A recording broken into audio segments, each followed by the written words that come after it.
Sometimes the biggest, most modern challenges we face, like the energy transition, can feel brand new, like we're the first ones to ever tackle them. But what if I told you the answers we're looking for have been around for over 2,000 years? Today, we're diving into sources that make that exact case.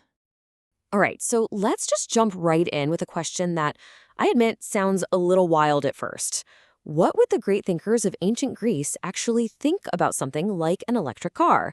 It's a fun thought experiment for sure, but it's also a really clever way to frame this whole conversation. And what's so cool about this is how our sources sort of playfully divide these ancient thinkers into two camps. On one side, you've got your pro-electric guys, people like Thales, Heraclitus, and Democritus. They were all about rational observation, change, and finding what works. You can just imagine they'd be all over new, efficient technology. But on the other side, you have thinkers like Parmenides who valued stability and were pretty skeptical of the chaotic, changing world. They might have seen all this new tech as just a distraction from a more fundamental, unchanging reality. But look, this is way more than just a fun little thought experiment. This whole idea is actually rooted in some seriously deep philosophical principles. So let's see how these ideas grew up. We're going to head over to ancient Rome, where thinkers took these Greek foundations and really focused in on harmony, moderation, and stewardship. So, the main players in our story today are these four heavy hitters from Rome: Lucretius, Cicero, Seneca, and Pliny the Elder. Each one of them took Greek philosophy and used it to build this incredibly powerful perspective on how we humans should fit into the natural world. And wow, do their ideas feel relevant right now. Let's start with Lucretius. Now, he was an Epicurean, which meant his goal in life wasn't about gaining power or getting famous. It was about finding tranquility, a kind of peace of mind.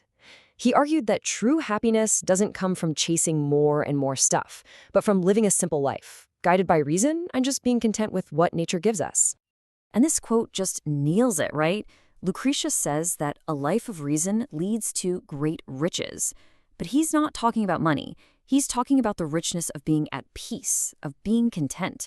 For him, constantly striving for more power and luxury was just a recipe for anxiety and misery. Okay, now let's turn to Cicero. He was a big deal, a statesman and a philosopher, and he also pushed for moderation, but his reasoning came from this place of absolute awe for the universe. He'd look up at the stars, at the perfect order of the natural world, and he believed that its sheer beauty demanded our respect.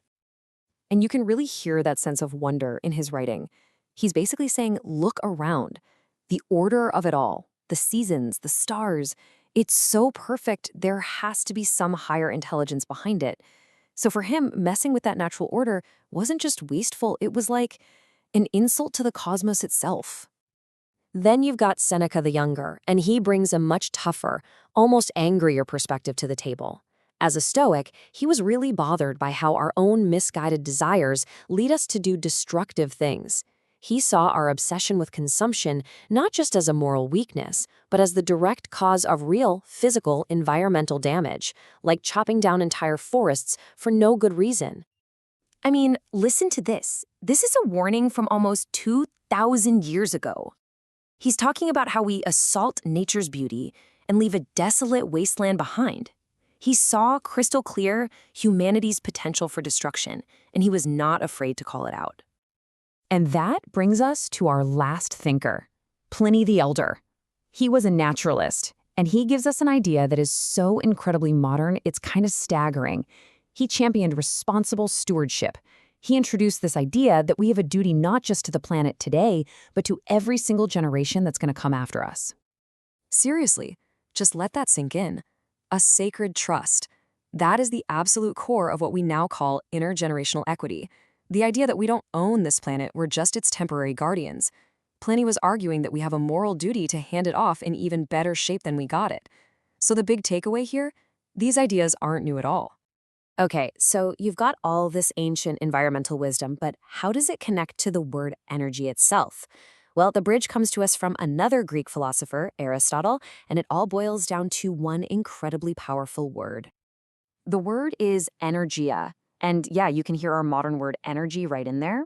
But for Aristotle, it meant something really specific. It was the act of moving something from just being a potential to being an actuality. It's about action, about setting something in motion. So think of it this way. First, you have potency. That's the capacity to do something. So for example, a person might have the fitness and skills to run a 10K. That's the potential.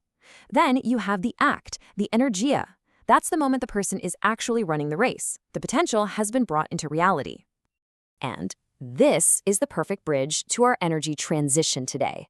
For basically all of human history, the immense power of the sun, the wind, and things like green hydrogen existed as just a potential. They were always there.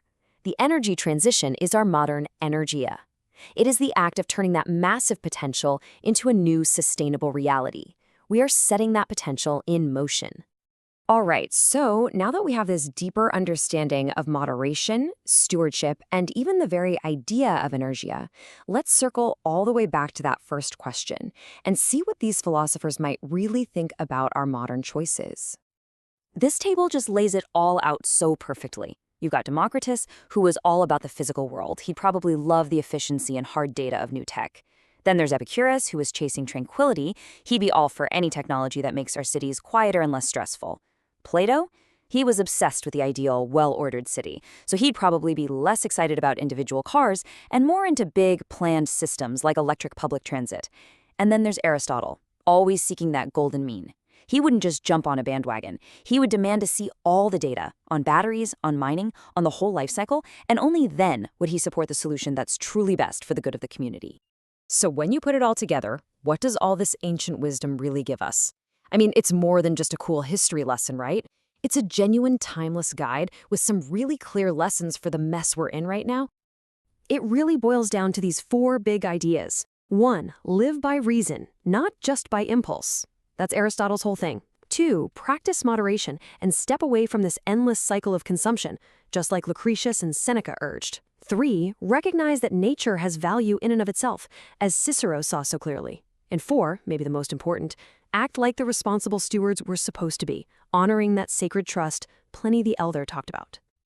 But, and this is a big but, our sources point out a huge modern roadblock that these ancient guys didn't really have to deal with on this scale: the massive, pervasive influence of vested interests, like oil and gas companies, that have a lot to lose from changing the way we do things.